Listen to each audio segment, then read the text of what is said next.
The subject of the following paragraph after the end of the passage would most likely be blank. Well, let's kind of see where what the last couple of paragraphs were about.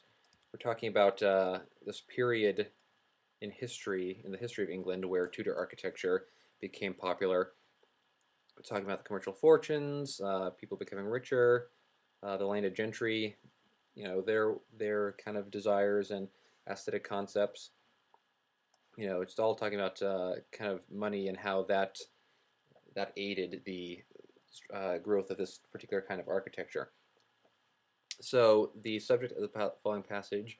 Oh, and before we were talking about how in different ages people had different kind of wants when it came to architecture. Spiritual art or mysticism in the Middle Ages kind of affected the way that buildings then were built, and then later on, mundane ambitions and the love of strength of comfort aided the growth of Tudor architecture. So furthering the study of Tudor architecture, that's not true. Hold on a moment. Sorry about that. Um, so we don't like A there. Expanding our research of architecture into other historical times, possibly.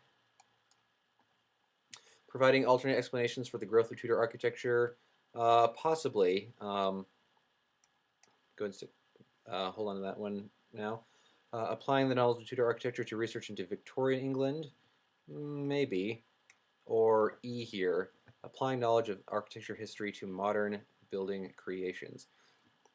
Well, we kind of have this progression here from the Middle Ages to Tudor times. We're kind of moving forward in time, talking about what sort of things influenced the architecture of that day, the wants and needs of people living in these kind of houses and working in these kind of buildings.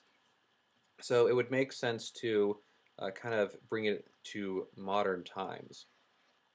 Now, you might think of Victorian England as following Tudor, uh, the kind of Tudor style, Tudor then Victorian. That's not quite the historical order of things, and they won't really ask you to know kind of the history of England uh, to know whether is one or the after the other. So we're kind of just picking one at random, and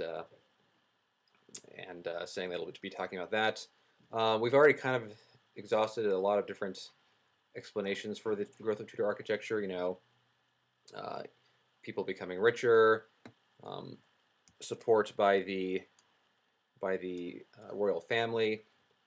So maybe that's what we've been talking about for a while, but we might have exhausted all the explanations, and this would be an alternative explanation. So it might kind of almost imply that they're going to offer a whole other explanation that's separate from this and independent of this.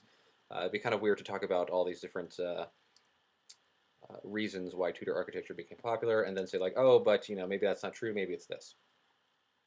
Expanding our research of architecture into other historical times. Once again, why would we just kind of choose another one at random?